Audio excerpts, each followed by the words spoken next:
Good morning, everyone, and welcome to Teqnion 2025 Q4 Q&A. Thank you all for joining us today. We will, during the next hour or so, give you, as partners and interested parties, the opportunity to understand your business as well as possible. We will be alternating between the emails that have been sent to our Q&A email before today and the ones that you raise live in this Teams section. And as a reminder, you'll find the Q&A button on top of the Teams screen. So, as always, before we jump into the Q&A session, I would like to hand it over to you, Johan, to say a few words. Thank you so much. Welcome to our call this morning, and this is my co-worker Daniel Chang, who's the Deputy CEO of Teqnion. My name is Johan Stene. I'm the CEO and also one of the founders of this company group. We are today, as we normally are, in Daniel's office here in Solna, north of Stockholm. 2025 has, of course, been a big year of transformation for us in the group.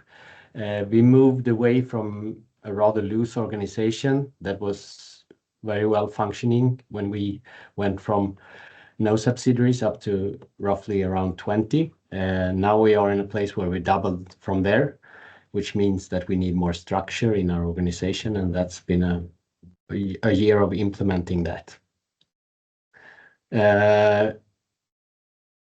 Just to reflect on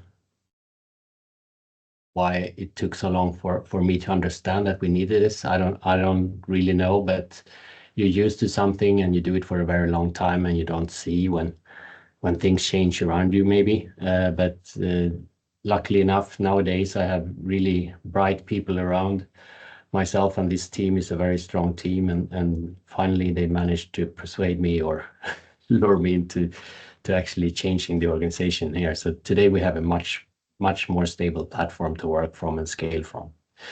I gave ourselves a grade D- for 2025 . Maybe the last quarter or so, or the last half of the year could maybe have earned a D, but since we had a very weak beginning of the year, we have to settle for a D-. That's okay. That's almost okay. It's not that fantastic, of course. The improvements that has been implemented so far has freed up some working capital, so the cash flow is back on some sort of okay level. The organic growth, as you've seen, is down. We're not happy by that, but we're normally chasing organic earnings growth, and in this retrospect we have made active decisions to remove some poor businesses and business deals that of course affects the top line, but also gives us a better bottom line when it comes to earnings. But we're still in a rather weak economic environment, which also of course affects these things. Just a reminder, and maybe I say that too often, but it's the organic earnings growth that we're chasing and not primarily the top line. Normally that will follow, of course, but in these circumstances you might see this effect. We also had a weaker Q4 than the Q3 when it comes to earnings. Some of that might be effects from the projects that are rolling out, but also, and it's to blame, this is maybe a little bit too stupid, but it's a rather long Christmas holiday, which meant both customers and ourselves were off work for quite some time at the end of the Q4 quarter. But disregard that. What I'm most positive about at this stage is that we have a new organization in place. We have two new business areas, one in the Nordics and one in the UK, with dedicated teams in each of them. We now have a platform that is so much easier to scale from, doubling again from 40 to 80. During that period, of course, we will learn new things and have to adapt to the reality around us. But we are really on a much better plateau or foundation today than we were a year ago, and that feels fantastic. Now we can start working again. We're not done with all the improvements and all the things that needs to be done in order for us to be happy with what our performance, but we have a much better platform to do that from at this stage. Yeah. So, once again, we're definitely not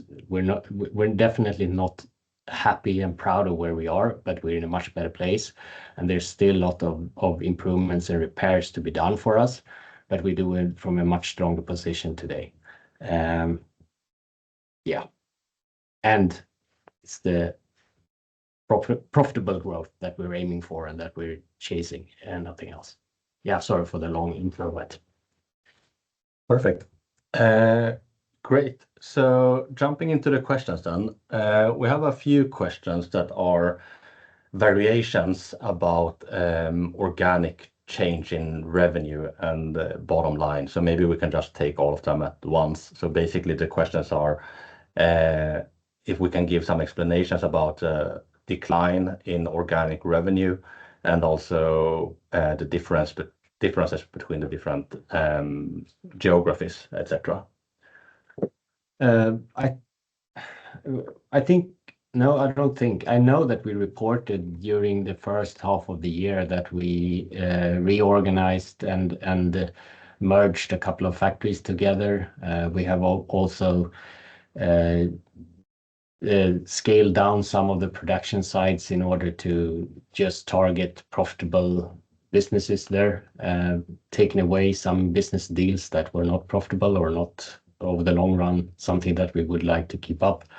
So some of this decline in growth or top line has been due to active decisions from our side. Yeah. I think that it has been a tough journey during 2025, and as you may remember, we've talked a little bit about that there are no holy cows, as our aim is to ensure that we create the highest, biggest share value for the long-term shareholders possible. And in that, we have looked through all of our companies, all of the projects, different product lines, and ensure that we have cut down on things that are not profitable or not profitable enough. So, of course, over the long term, we believe that we need to have organic growth and through that get the organic earnings growth as well. But in the short term, we've had a little bit of too many companies and product lines that were unprofitable. And of course, when you cut that, top line goes down, which looks bad. But as you can see, that has also translated into higher earnings organically, which is what we've been aiming for, of course, forever, but a lot during 2025. We also got a few questions about the differences in geographies. So as you know, during the last year or so, we talked a little about quite a bit about that. The biggest challenges that we've had are in the Swedish market and mostly in certain cohorts. So that is where the decline have been biggest because that's where we have been slaughtering most of the products. In the UK, we actually have for Q4 an organic growth of around 9.5%, which is quite healthy in my own opinion. There is, of course, some FX effect that translates to a lower revenue as well. During 2025, I believe the British pound lost roughly 8-9% against the Swedish SEK. So when you translate that, something happens as well. I think we caught most of the things there, but just to reiterate, I mean, over the long term, we do believe and we should have earnings growth organically and top line growth organically. But in the shorter term, we have implemented on what we have discussed. We've killed things that do not create value. That's the decline in top line and the increase in bottom line. Good. Yeah, something?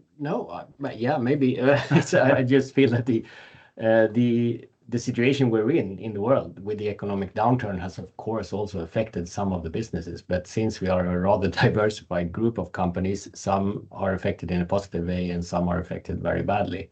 And that also has, of course, also caused some effect on the top line when it comes to sales. Good. We have one question here. Could be good if we take that right off the bat as well. So Emmanuel in the team chat is wondering, why has it not been disclosed that Teqnion is being sued? What is the amount of the claim and has anything been set aside to cover a negative outcome?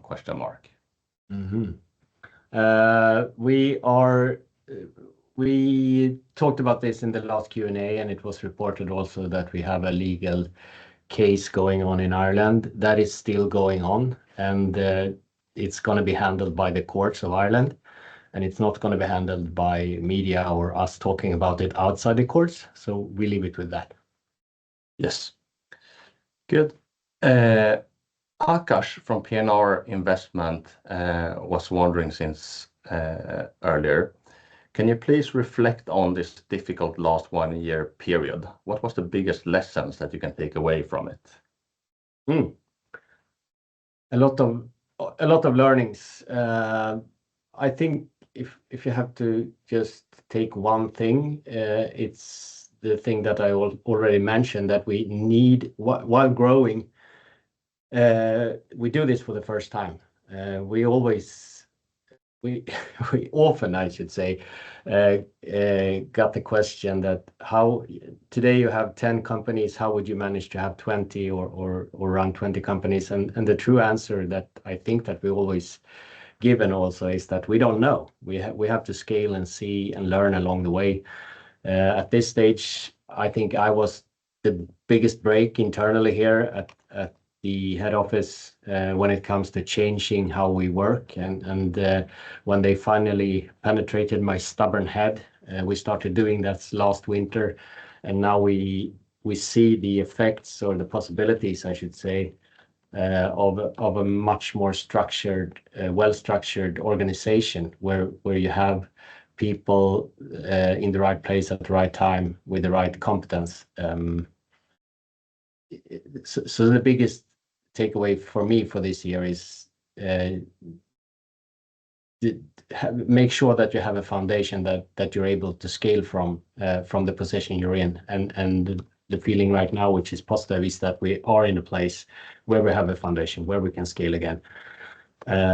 That was hard for me to really see and understand. I don't know why, but yeah, sorry. Good. Further on from Akash, 2025 has been an exceptional year for M&A. Looking ahead qualitatively, should we view 2025 as one-off or close to the new normal with regard to deal activity?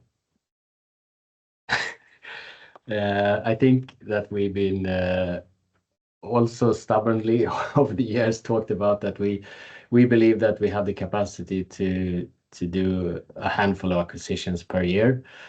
Since the group and Teqnion has evolved, we also now have the opportunity or possibility to acquire better and better companies. We look at more profitable companies today than we did 2 years ago, and absolutely 4 or 5 years ago.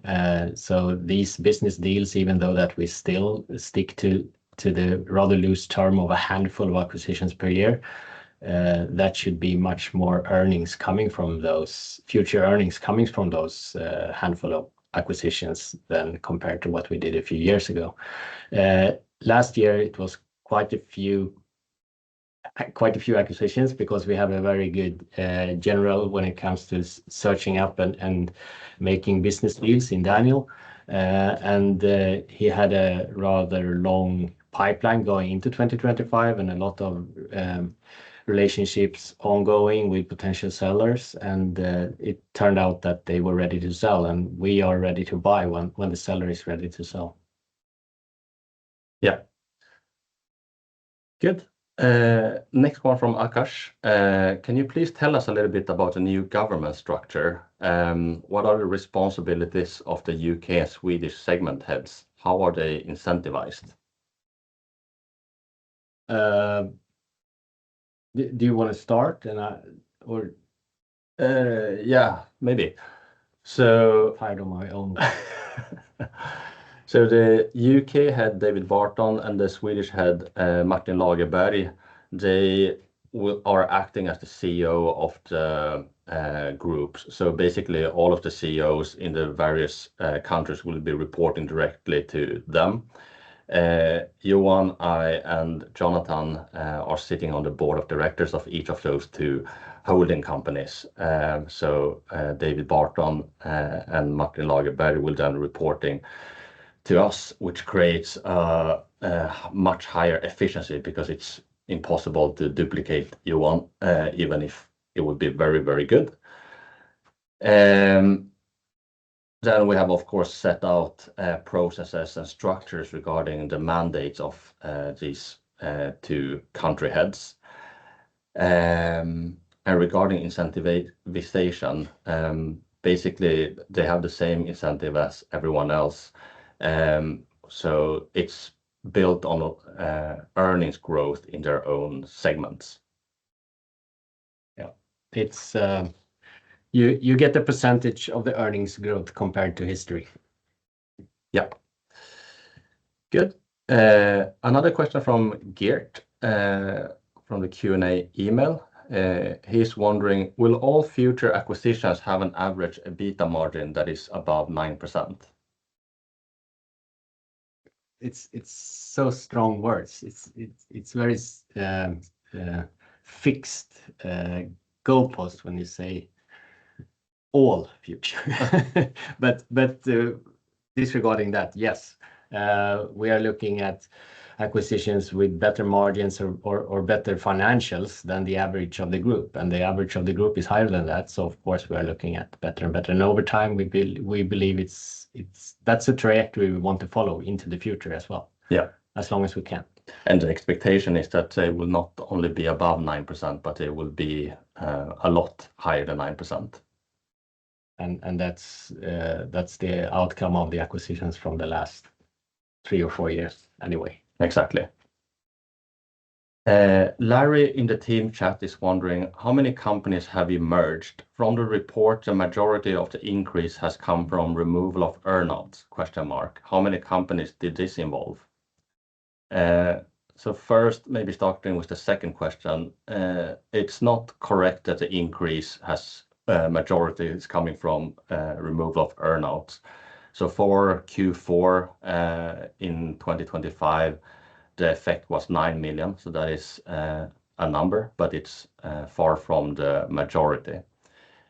I don't know, should we get into the technical details of earnout revaluations work? Yes. Yeah. Okay. Let's do this. Let's do this.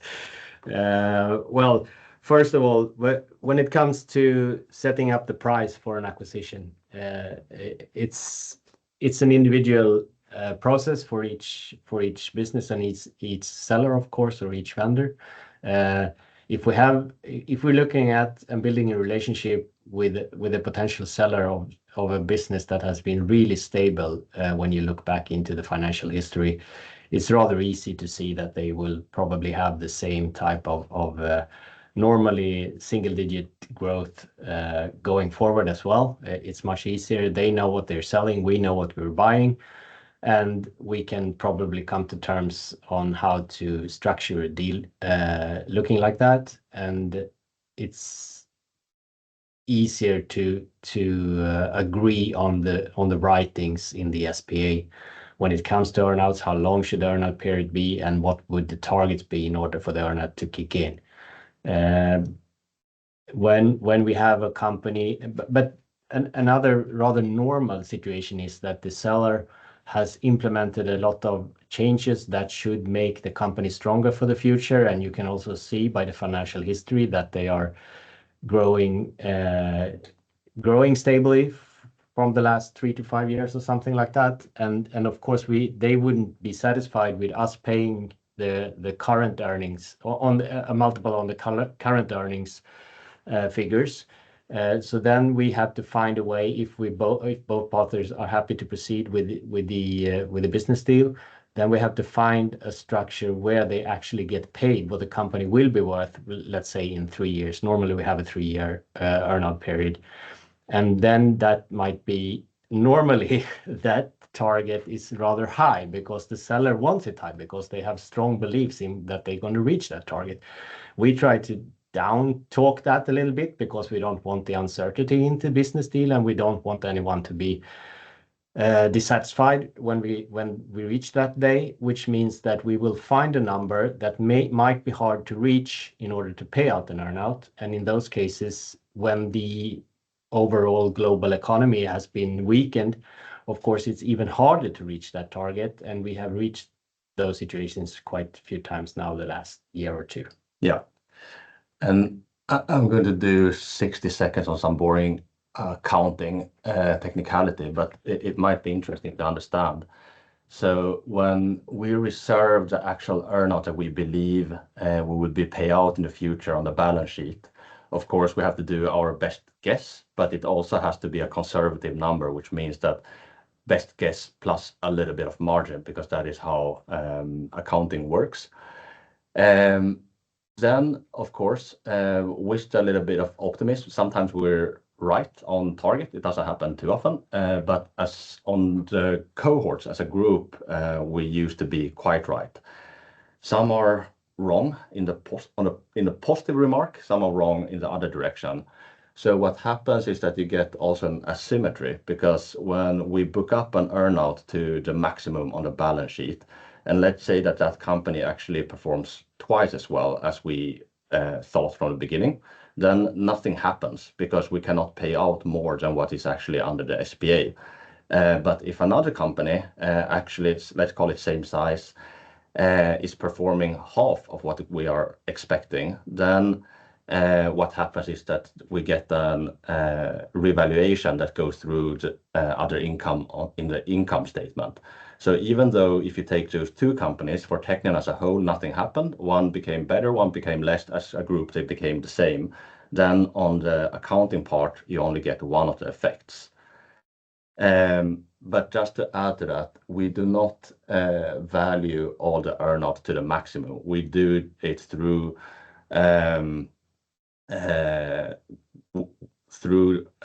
what's it called, with conservative assumptions, to ensure that the debts are not undervalued, because that is very important from an accounting and audit point of view, but we do not put them at max. Good. Maybe that was that piece. Yeah. Great. Then going back to the emails here, we got an email from Veronica, private investor. Good morning, Johan and Daniel. What is the percentage of potential companies being approached by you versus approaching you? Has the number of companies approaching you increased during the last 5 years? To start out, maybe just to answer the last bit of the question first, yes. Due to the fact that we've been around for longer and we've done more business deals, which more people know us. And it's fantastic to get approached by a potential vendor because of word of mouth and that they talk to people that liked how we do business. But over the years, since we started in 2006, depending on where we are and who we are, I should say the deal flow has been from different sources. In the beginning, no one knew about us. We were very small, and we had to do more or less cold calling to approach potential sellers or companies or entrepreneurs.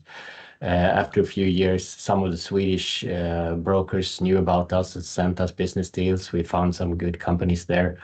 But when we started out, it was necessary and fun to learn how to approach potential entrepreneurs or sellers just actively from ourselves, and that's is a tradition, maybe not a tradition, but that is a way of working that Daniel also likes. So he's been doing a lot of that from the day he started here back in January 2021, just to reach out actively to companies that we really like looking at and that have performed really well historically.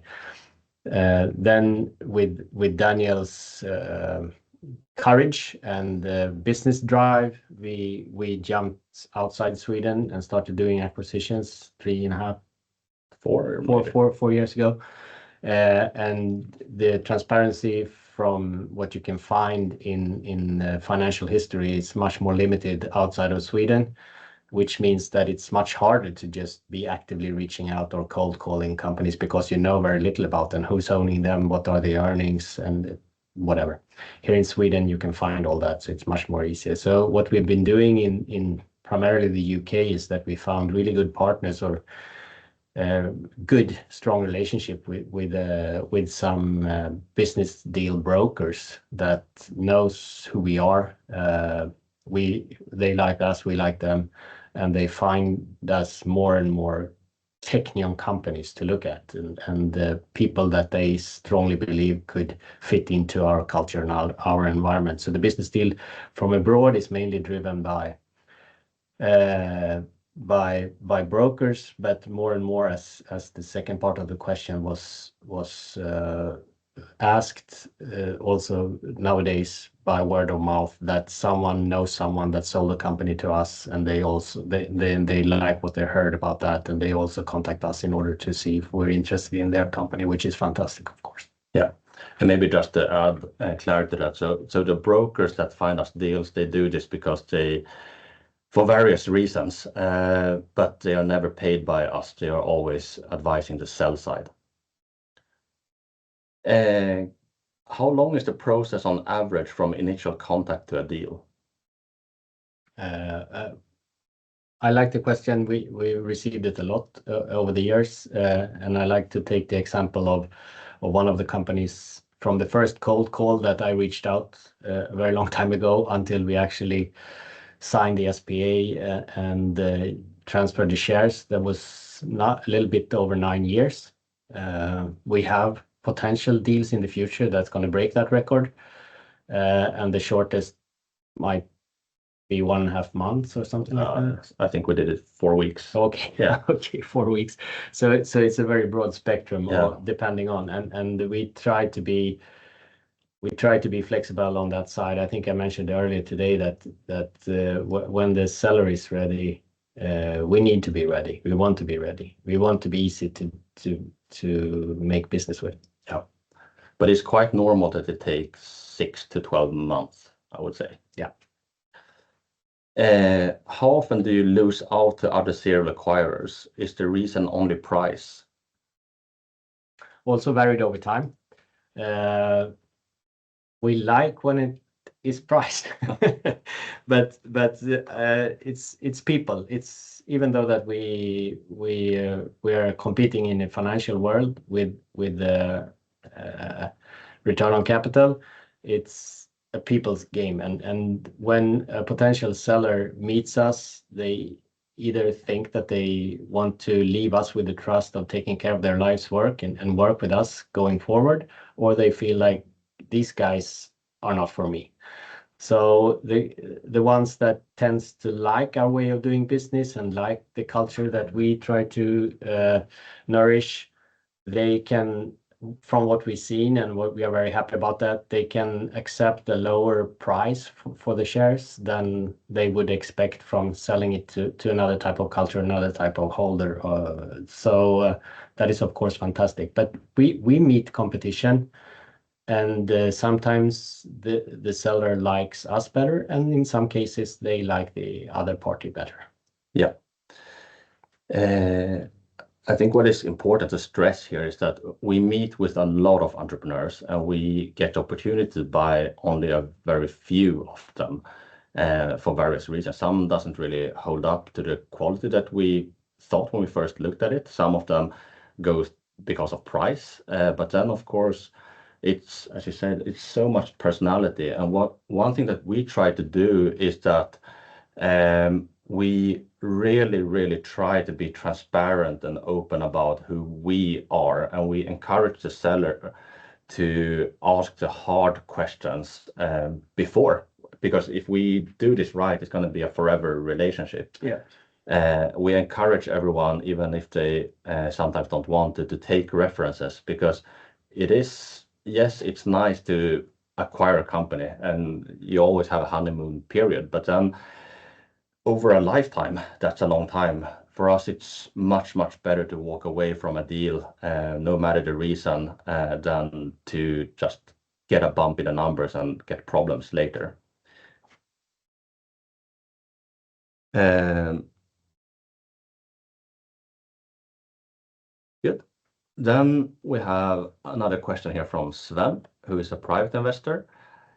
Thank you for your clear communication in your quarterly update. Obviously, the complete write-off has large impact of the result. How certain are you that it stays with one write-off? Should we expect more to come? It's impossible, of course, to talk for an eternity of future lying ahead of us. But as we are today, we're not seeing any of that. But I mean, the turbulence in the world and everything that's going on, you never know for the future, and it's tough to make any promise when it comes to that, so that we can't do. But as it is of today, it's nothing that we can foresee. Good. Then we have another question here from Francesco from Entelma Asset Management.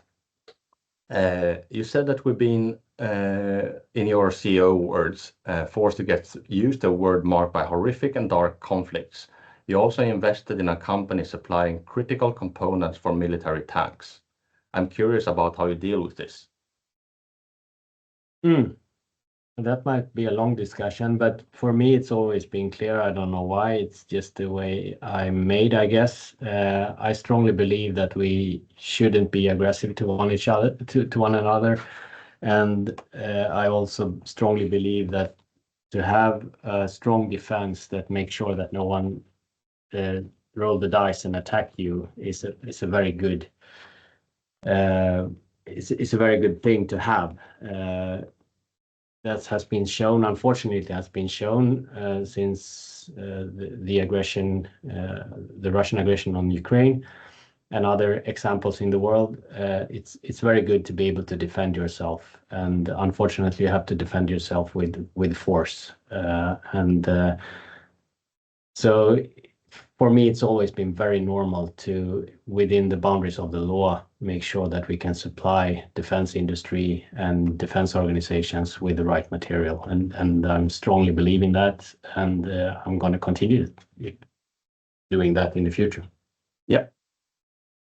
We have a live question here from Hi. What's the current environment like for M&A in both UK and Sweden? Given the current weak macro, how about other markets in Europe? It would be, I don't know exactly how to answer. I'm going to leave it to you, I think, but I'm looking forward to having a stable business area in the Nordics and having a stable, bigger business area in the UK.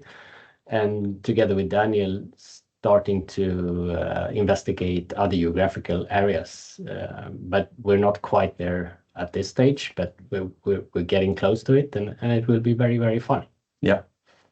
No, I agree. I don't have anything to add on the geography part. Regarding macro, I feel that I've been here for 5 years or so, and it's been maybe not the same macro, but similar-ish with some kind of gloomy outlook. And what we try to do now and always is try to find companies that are not so pure macro driven. Of course, all companies are to an extent part of some kind of cycle, but we want to find companies that are in different cycles and have uncorrelated risks so that we can do well no matter the macro conditions. Good. Douglas from Samarison Capital. Hi, Daniel and team. Thanks for the hard work. A couple of simple questions from me. There seems to be a rather big difference in profitability between Q3 and Q4. Can you please explain this a little bit more? I think I tried to explain it. Maybe you can do it in a better way or more clear way than I did. No, but I think that we have not been good enough is, of course, The most honest answer. the most honest answer. We should have done better. And I mean, if we don't think the Q4 was great, far from it. And that's why, as Johan wrote, it's a D minus, maybe D if we are nice to ourselves. Then, of course, the Christmas timing did affect it. It's nothing that should affect if we did our jobs well enough. But then there's also quite a bit of timing questions. So we have a number of companies that are very project or one-time project driven.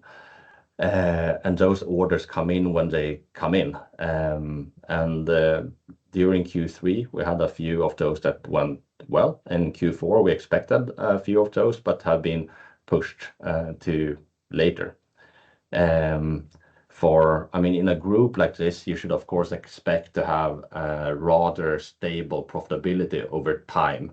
Right now, we are still doing a lot of things to get to that point. But on an individual subsidiary level, quarter is not the right way to look at some of these companies. And right now, they still have a bit too much effect on the total group. Yeah.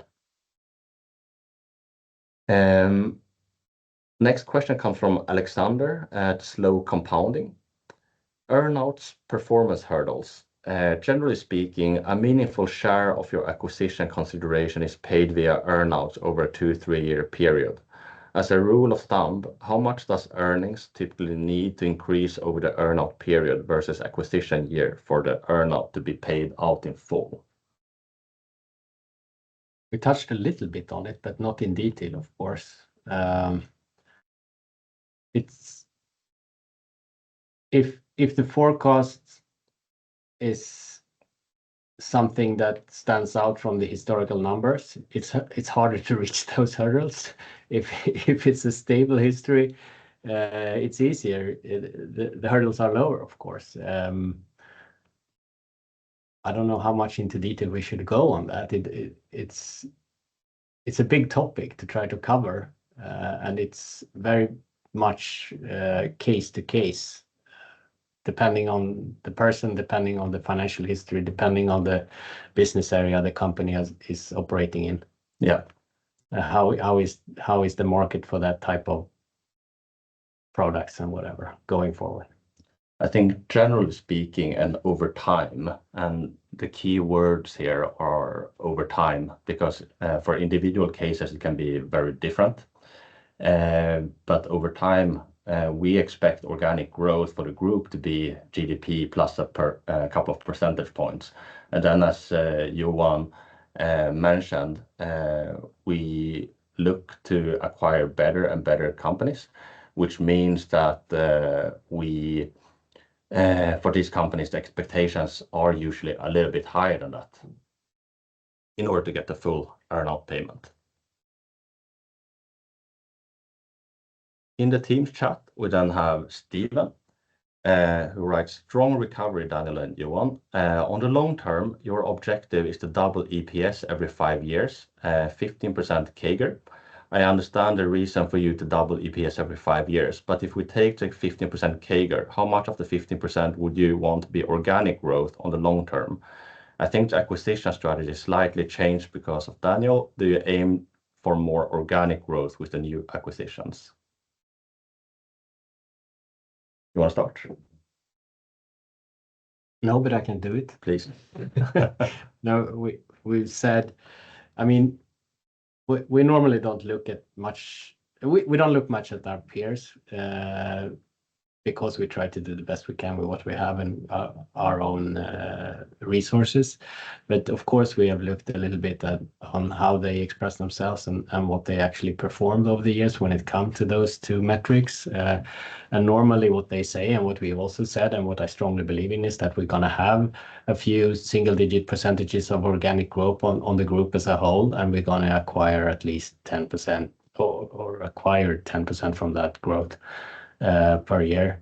And that's, of course, very rough numbers, and it can be a little bit less some years and more another year. So it's not figures or numbers that we look at and target. It's more the opportunities we have on the acquisition market and our whip on our own backs to make sure that the existing portfolio performs as well as we believe it can perform, where we should see the organic growth. So for us, we need to make sure that the existing portfolio and our beloved subsidiaries perform on their top level and gives us and themselves organic growth and preferably organic earnings growth, while we also make sure that we have a good deal flow when it comes to acquisitions and where we acquire better and better companies that will give the majority of the growth going forward. Yeah. And maybe also to add to that, so we like the financial targets because it's 3 targets that we want to keep forever and ever. What is worth keeping in mind is that, I mean, we come from a period with very suppressed earnings because a lot of things didn't go as we wanted them to do due to our own fault. And we are also very young as a company, and if you take those two together, I mean, over the long term, as you wrote, yes, it's a doubling every 5 years of 15% CAGR over time. But in the medium term, we do believe that we can do much more than that. And in the medium term, it will be driven both by acquisitions. As you saw, last year we did a lot of acquisitions, but also due to the suppressed earnings, especially here in the Nordic region. With Martin in place, we were expecting things to change. Good. Next question comes from Prakal Goyal here in the Teams chat. He's writing, the recent margin expansion has primarily come from the gross margin expansion, which I think is mostly because of the UK acquisitions. Is that fair? Is it fair to say that the gross margin you earned in H2 2025 sets up a new base? I think maybe if I start, the second part of the question, a little bit as you said in the beginning, we're setting up a new platform. We were numbers-wise in a good place a few years back, but we didn't really have the structure, process, people to ensure that we could grow from that base. That is more and more in place now. So yes, the H2 numbers margin-wise is what we think should be some kind of new platform, a new low point or whatever you want to call it, and grow from there. The margin expansion, yes, it comes from that we have acquired better and better companies. That absolutely has an effect, especially given that there were quite a few acquired companies. But it also comes a lot from that we basically stop doing stupid things, i.e. removed revenue that didn't give us anything other than losses and gray hair. Yeah, and also, of course, supporting our co-workers within the subsidiaries here in Sweden and give them the courage to say no to poor margins businesses and say no to things and not chase the top line while losing on the bottom line. So it's a lot of hard work also organically, or what to say, operationally here during the last year or so. Yeah. Good. Next question comes from the same person. Even though your free cash flow profile has improved a lot this quarter, but a lot of it came from gross margin expansion and release of working capital. how do you think of your company in terms of free cash flow margin going forward? Also rough numbers. Yeah. We acquire companies. I mean, right now in the group, we have companies still that are both underperforming when it comes to margins and underperforming when it comes to free cash flow, and underperforming when it comes to other things as well, that are things that we are working on, have been working on, and will continue to work on. But going forward, if we allow ourselves to look into the medium-term future, we want to acquire companies, and we want to own companies that have a result and free cash flow that are more or less the same. Of course, due to accounting, they might not be the same every quarter, but over time, over a year or so, we would expect these companies to match free cash flow with results. The whole business model is based on, I think you wrote about that. I mean, cash is our raw material. So we want to acquire companies that have a very light balance sheet. It means that they don't need to reinvest in a lot of CapEx. They don't need to hold more inventory than they need. They don't need to be overly kind when it comes to receivables, which means that whatever they spit out, we use that to acquire new businesses. So that is how we think about it going forward. But free cash flow will jump between the quarters. Some of the quarters will look bad. Sometimes it's because maybe they were bad, but when it comes to the working capital, we have some companies where we're trying to be opportunistic. So when prices are good, we will be buying them in, and then they might be sending out the stuff this next month. But over a year, we expect the free cash flow to be in parity with the results. Good answer. Good.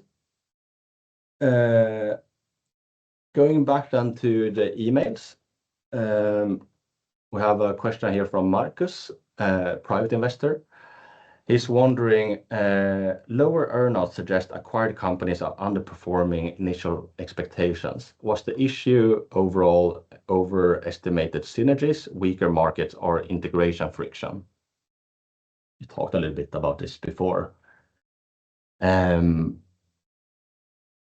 If we look at the groups as a whole, our take is that the group we acquired last year, the year before, the year before that, they, as a big cohort, are growing as we want them to. However, there are some companies that are underperforming a little bit compared to the expectations. There are some companies that are better than the expectations, and due to accounting, we do a revaluation of the earnouts, but it only goes in one direction. Next question is also from the email. It comes from Mergim. How do you view the opportunity to continue acquiring companies in Sweden, the UK, the rest of Europe, given how many competitors there are in the same space? How do you view your business model? Are you exclusively a serial acquirer of industrial manufacturing companies, or do you see other ways to expand into other areas, such as software, investment, etc.? We try to stick with what we understand. It doesn't mean that we know everything about all the companies that we acquire, but we understand the business model and we understand the need of the product going into the market. Over the years, we decided to focus on physical products, meaning that we are not acquiring, up until this day, software companies or consultant firms. If we support our customers with support, it's always in addition to a physical product that everything centers from. That's how we see our business model. But it's definitely not only industrial manufacturing companies. It's companies that has a very narrow niche where they can dictate the terms for that little piece of the market when it comes to knowledge and application know-how. and where we can supply true customer value, which means that we hopefully can have a reasonable margin for what we deliver. And we see a lot going forward. We see a lot of more potential. We find these type of companies, and I don't see the reason why to look into any other niche at this stage. This is a rather broad niche. We find companies in all different sectors. We constantly find companies that are expert in a product that we didn't even know existed before we learned about that company, which is also not only interesting but also very fun and keeps you alert and keeps you constantly questioning your knowledge about society, because you always have to learn new things. You get humbled by doing business like this. We're looking at companies that know a lot about their product and the application where they're used, meaning quite oftenly that they have extensive skills when it comes to standards around that application or that product. A lot of certification, like hurdles and moats for competitors to come in. Doesn't matter if the total market is rather limited, as long as you can dictate the terms within that market sphere. Good. I didn't listen for the last 30 seconds because I'm thinking of what I should say I next. realized that, because if you would have been listening, you would have wanted to add something. So but talking about what type of companies we're looking at, and that we decided to focus on companies that sell physical product to other companies. That's what we do. But we do that in all industrial niches. Definitely not only manufacturing industry. No, exactly. Things that solve real problems and cannot be taken away by anything due to the laws of physics.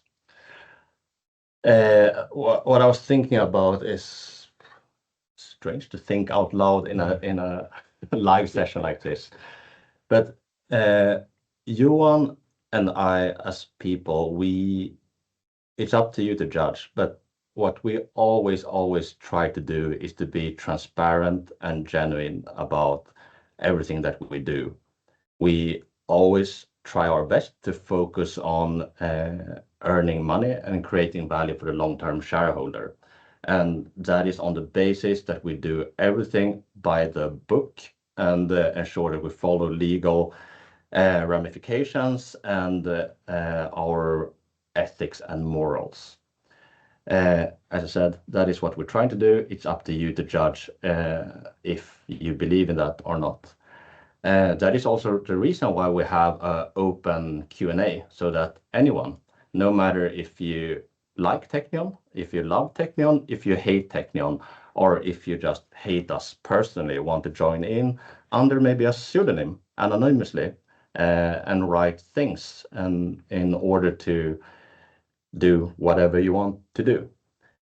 So as you probably have seen, there are a few people that are focusing a lot on the Irish court case. As Johan said, we will only comment on that when it's appropriate to comment, because we cannot say what other people should do, but we always will follow the rules and the processes, and we will update when it is suitable to update. What I want to add to that is we will continue to be open. We will continue to have open Q&As and be open for discussion so that people can send in whatever they want. But I also want you to know that there are certain people out there that are doing whatever they can to pressure Johan, me, our families, our employees, our CEOs in personal capacity to scare us, pressure us, frighten us, whatever you want to call it, in order to cave in and give away Teqnion's money, your money, to other people. We won't do that. We will continue to follow the legal rules of the countries where we are in. We will honor the jurisdictions. We will honor our moral compass. So you can please continue to do what you want to do with your lives. But we will continue to do the best for Teqnion. And that's the end of the Irish piece of this. Sorry for that. Oh, no, fantastic. I agree with everything you said. Good.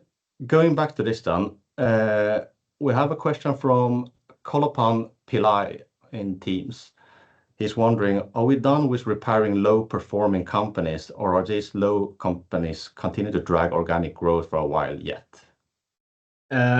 Unfortunately, we will never be done with it because we move the goalpost all along. As we, as a group, become better, we also gonna make sure that the tail also needs to perform better in order to fulfill the obligations towards the Teqnion group. So yes, no, we're not done. Yes, we will always continue doing this to improve the individual subsidiaries within the group. I mean, it's fun to improve businesses. That's what we do, right? Yeah, exactly. Greg, a private investor, is asking, thanks for a great job and the transparency. One question from me. What is your dream acquisition? I think we missed it already. I never look back because that's the personality, I think. So I don't cry over things that could have happened.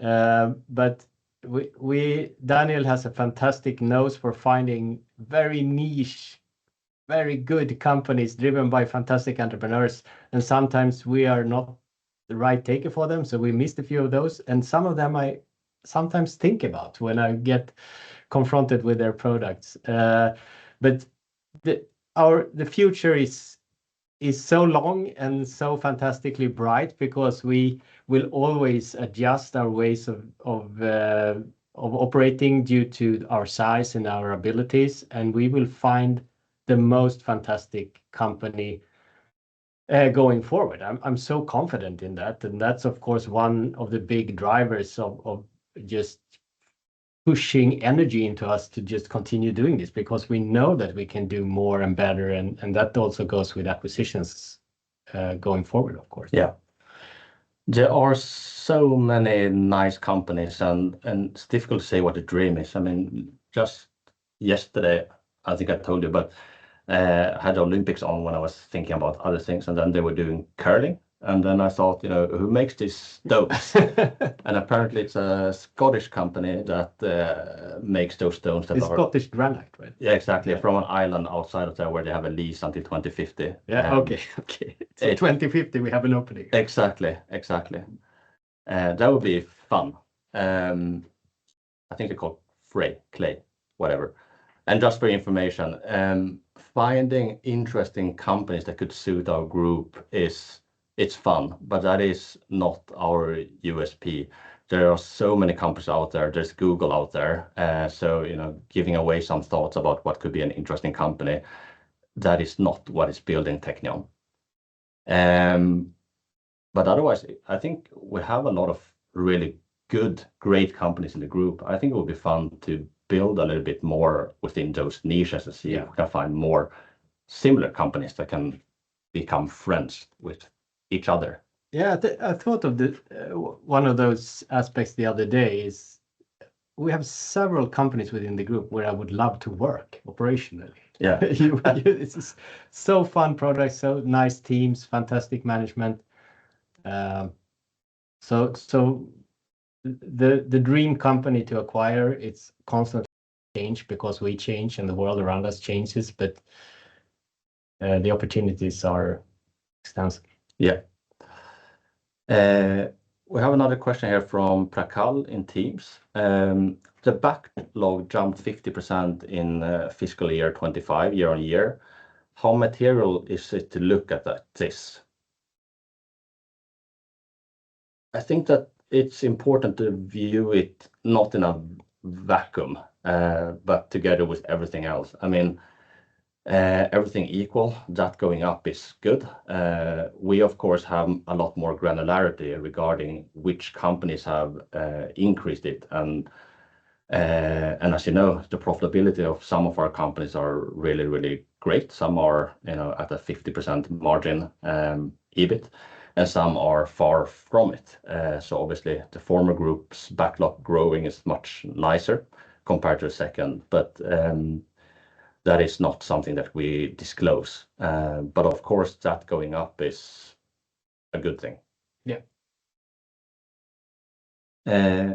Next question coming from Arthur de Munk. Sorry if I mispronounced that.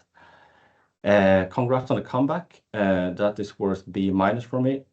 Thank you. Don't really agree, but thank you. In the beginning of 25, you gave some insight about the amount of acquisitions you expected, which became a record for the year. How do you expect it to be 2026 without going into specifics? A handful. Now, I think without going into the specifics, we will put more focus on doing acquisitions. We have. Well, yeah, sorry Yeah. for interrupting, Go but ahead. one great effect, and maybe we didn't touch up on that today in the call, but of course, as we structure the organization in a much better way, it frees time for Daniel and for me and for Jonathan and for other people at the headquarters, which means that we can actually do more of what we're supposed to be doing. And in Daniel's case, to search up great acquisitions. So that is a huge advantage that we gain from the new organization. Yeah. But also just keep in mind, we got a question earlier from Veronica regarding the usual timeline. So let's call it that a normal acquisition takes 6 to 12 months, which basically takes us into Q3, Q4 2027 for a normal acquisition. We did one in 9 years. Last year, I thought we would buy one after 13 years of discussion. This year, I think we're going to do it after 14 years of discussion. So maybe next year it will be 15 years. Exactly. Yeah. Jokes aside, we of course internally have some thoughts about what could be realistic to get this year, but it moves a lot. Usually not because of us, but mostly because when sellers feel that they are ready or not, and it has to feel really, really good for them, because otherwise we don't think it's going to be a good match. But what we're doing now will lay a foundation for a more optimistic and more attractive acquisition pipeline going forward. That some of that will happen 26, and most of that will happen later. Good. We got through most of the questions. I see that it's 2 minutes past 8.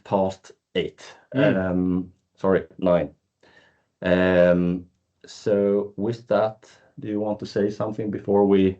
I just want to thank you all for listening in. It's fantastic that you're interested in what we're doing, and we see that we have a much better platform. Maybe that's the big takeaway from today. We have a much better platform to scale from, and that feels great for us in the team. Thank you everyone for joining, and look forward to see you again in a few months. Thank you so much. Bye-bye.